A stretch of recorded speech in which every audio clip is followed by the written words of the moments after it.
Breaking news YCP నేతల చుట్టూ liquor scam ఉచ్చు మరింత బిగుసుకుంటుంది. తిరుగులేని సాక్ష్యాలు సంపాదించారు దర్యాప్తు అధికారులు. మొన్న తీగలాగి హైదరాబాద్ ఫామ్ హౌస్ లో ఉన్న నోట్ల కట్టల గుట్టలు కూడా బయటపెట్టిన అధికారులు ఇప్పుడు నిందితులు డబ్బుల డంప్తో ఉన్న వీడియోలను కూడా సేకరించారు. ఈ ఆధారాలు ఇప్పుడు దేశంలో సంచలనంగా మారాయి. నిందితుల సెల్ ఫోన్లలో డిలీట్ చేసిన వీడియోలను టెక్నాలజీ ఉపయోగించి బయటకు తీశారు. ఎప్పుడో డిలీట్ చేసిన ఎన్క్రిప్టెడ్ వీడియోలను కూడా సైతం అటు రిట్రైవ్ చేశారు. సాంకేతికంగా తిరుగులేని ఆధారాలతో లిక్కర్ స్కామ్ ను ఛేదిస్తున్నారు అధికారులు. సిట్ తాజా ఆధారాలతో ఇప్పుడు వైసీపీ నేతలు డిప్రెషన్ లో పడ్డారు.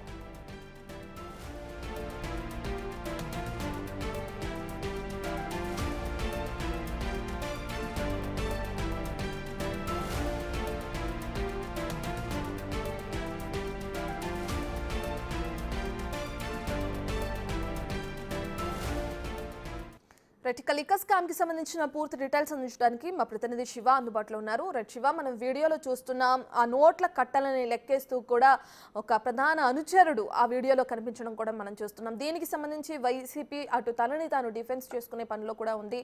అది కావాలని క్రియేట్ చేసిన వీడియో అని చెప్పి కూడా వైసీపీ నేతలు ఆరోపిస్తున్నారు. దానికి సంబంధించిన డీటెయిల్స్ ఏ విధంగా ఉన్నాయి శివ? చూసుకుంటే లిక్కర్ కేసులో ఆసక్తికరమైన పరిణామాలు చోటు చేసుకుంటాయి. ఇప్పటికే వారం రోజుల క్రితం 11 కోట్ల రూపాయలు హైదరాబాద్ ఫామ్ హౌస్లో దొరికితే దానికి సంబంధించిన వివరాలు సేకరించి నిన్న బ్యాంకులో డిపాజిట్ చేశారు కోర్టు ఆదేశం ప్రకారం. ఆ ఘటన మరొక ముందే 2023 సమీపంలో కూడా ఏదైతే ఎన్నికల్లో డబ్బులు పంపించడానికి అంటే 2024లో ఎన్నికల కోసం పంపిణీ చేయడానికి 2022 నుంచే ఈ నగదు ప్రక్రియని అంతా కూడా రాష్ట్ర వ్యాప్తంగా వివిధ ప్రాంతాల్లో కూడా డంపు చేసిన పరిస్థితి కనిపించింది.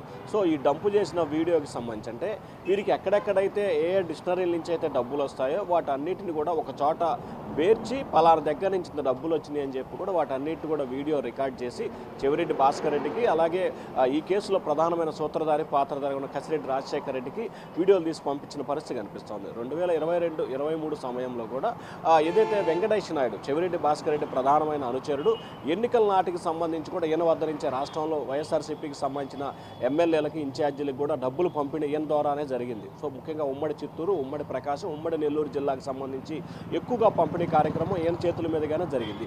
సో ఈ నేపథ్యంలో వచ్చిన డబ్బుని వీటన్నిటిని కూడా రిసీవ్ చేసుకొని వాటిని పలానా వ్యక్తి దగ్గర నుంచి డబ్బులు వచ్చినాయి అని చెప్పి కూడా వీడియో తీసి వారికి పంపించిన పరిస్థితి కనిపించింది.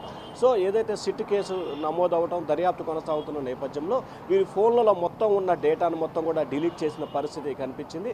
కానీ పోలీసులు మాత్రం పూర్తి స్థాయిలో కూడా సాంకేతిక పరిజ్ఞానాన్ని వినియోగించుకొని గత 3-4 సంవత్సరాలుగా అంటే 2019లో వైసీపీ సర్కార్ ఏర్పడిన దగ్గర నుంచి కూడా డిలీట్ చేసిన డేటా మొత్తాన్ని కూడా దాదాపుగా 60% ఇప్పటి వరకు రికవరీ చేశారు. ఆ రికవరీ చేసిన వీడియోలో ఈ వీడియో వెలుగులోకి వచ్చిన పరిస్థితి కనిపించింది. ఇది నిన్న బయటకు వచ్చింది. అయితే నిన్న 11 కోట్ల వ్యవహారానికి సంబంధించి కోర్టు సిట్ అధికారులకు అక్షంతలు వేయడంతో సిట్ అధికారులు అలాగే కూటమి ప్రభుత్వం వేరే గత్యంతరం లేక 2000 రూపాయల నోట్లతో కూడుకున్న వీడియోని విడుదల చేశారని చెప్పి వైఎస్ఆర్సీపీ నేత అంబటి రాంబాబు ప్రెస్ నోట్ విడుదల చేశాడు. 2023లోనే 2000 రూపాయల నోట్లు రద్దయితే 24 ఎన్నికల్లో ఏ రకంగా దీన్ని పంపిణీ చేస్తారు, ఇది ఫేక్ వీడియో అని చెప్పి ఆయన ప్రెస్ నోట్లో ఖండించిన పరిస్థితి కనిపించింది. కానీ వాస్తవానికి లిక్కర్ కేసుకు సంబంధించి 2022 నుంచే 2024 మార్చి వరకు కూడా వివిధ ప్రాంతాల్లో కూడా డంపు చేశారు. ముఖ్యంగా రాయలసీమ ప్రాంతం కావచ్చు, ఉత్తరాంధ్ర కావచ్చు, కోస్తాంధ్రకు సంబంధించి కావచ్చు, ఇటువంటి ప్రాంతాల్లో చాలా చోట్ల డంపు చేశారు. మరికొన్ని అంశాలకు సంబంధించి హైదరాబాద్లో 7 చోట్ల కూడా డంపు చేసిన పరిస్థితి కనిపించింది. సో ఈ డంపు చేస్తున్న క్రమంలోనే వీటన్నిటిని కూడా వెలుగులో తీసుకొచ్చే ప్రయత్నం జరిగింది. ఇక్కడ ఎక్కడా కూడా కుట్రకోవడం కానీ లేకపోతే కల్పితం కానీ ఫేక్ వీడియోలు కానీ లేవనేది అధికార పార్టీకి సంబంధించిన నేతలు వివరించే ప్రయత్నం అయితే చేస్తున్నారు. కానీ సిట్ అధికారులు మాత్రం వైఎస్ఆర్సీపీ నేతలు చెప్తున్న ఆరోపణలకు సంబంధించి ఎక్కడా కూడా అంటే వారు చెప్తున్న అనుమానాలకు కానీ ఆరోపణలకు వివరించే ప్రయత్నం చేయట్లేదు. వారు ఏదైతే వారి దగ్గర ఉన్న ఆధారాలు సాక్ష్యాలను బేస్ చేసుకొని కోర్టుకి సబ్మిట్ చేస్తున్న పరిస్థితి ప్రస్తుతం కొనసాగుతోంది. ఇప్పటికే హైదరాబాద్లో మరొక 5-6 చోట్ల డంపులు ఉన్నట్లు కూడా సిట్ అధికారులు గుర్తించారు. వాటికి సంబంధించిన గాలింపు చర్యలు కూడా కొనసాగిస్తున్న పరిస్థితి కనిపిస్తూ ఉంది. ఏదైతే ఇటీవల కాలంలో ఏ పార్టీగా ఉన్న వరుణ్ని అదుపులో తీసుకొని విచారించిన తర్వాత ఈ డేటా మొత్తం కూడా అంటే ఈ సమాచారం కావచ్చు, ఈ డేటా కావచ్చు, మొత్తం ఆయన ఇచ్చిన సమాచారాన్ని బేస్ చేసుకుని సిట్ అధికారులు ఈ వివరాలన్నీ కూడా సేకరిస్తున్నట్టు తెలుస్తూ ఉంది. ఇంకా దాదాపుగా 100 కోట్ల రూపాయలకు సంబంధించిన వీడియోలు, ఆడియోలు కూడా ఉన్నట్లు సిట్ అధికారులు అయితే భావిస్తున్నట్టు తెలుస్తూ ఉంది. రత్న రైట్ శివ, వీడియోలో వెంకటనాయుడు క్లియర్ గా డబ్బుతో ఉన్న వీడియోని మనం చూస్తున్నాం. అయితే మరి ఈ వీడియోకి సంబంధించి కోర్టు ఎటువంటి చర్యలు తీసుకునే అవకాశం కనిపిస్తుంది? అంటే ఈ అంశానికి సంబంధించి ఇప్పటికే వెంకటేష్ నాయుడు ఆల్రెడీ రిమాండ్లో ఉన్న పరిస్థితి కనిపిస్తుంది. అరెస్ట్ చేశారు, రిమాండ్లో ఉన్నాడు. అయితే ఈ వీడియోని బేస్ చేసుకొని ఇవాళ అంటే ఈరోజు ఆదివారం కాబట్టి రేపు విజయవాడ ఏసీబీ న్యాయస్థానంలో సిట్ అధికారులు మెమో దాఖలు చేస్తారు. తమ వద్ద దొరికిన సాక్ష్యాల ఆధారాల్లో మరొకటని చెప్పి దాన్ని జత చేసిన తర్వాత వెంకటేష్ నాయుడిని మరొకసారి కస్టడీకి ఇవ్వాలని చెప్పి కూడా కోరే అవకాశం కనిపిస్తోంది. అప్పుడు వెంకటేష్ నాయుడిని కస్టడీ తీసుకొని అసలు ఈ నగదు ఎప్పటిది, ఎప్పుడు ఎక్కడ చేశారు, అలాగే ఎవరి దగ్గర నుంచి మీకు వచ్చింది, ఈ నగదు వీడియో తీసి ఎవరికి పంపించారు, ఈ నగదుని ఎవరెవరికి చేరవేశారు, ఆ నగదు ప్రస్తుతం ఎక్కడుంది అనేక అంశాలకు సంబంధించి కూడా ఆయన కస్టడీకి తీసుకొని వివరాలు చేపట్టే ప్రయత్నం అయితే సిట్ అధికారులు చేసే అవకాశం కనిపిస్తోంది.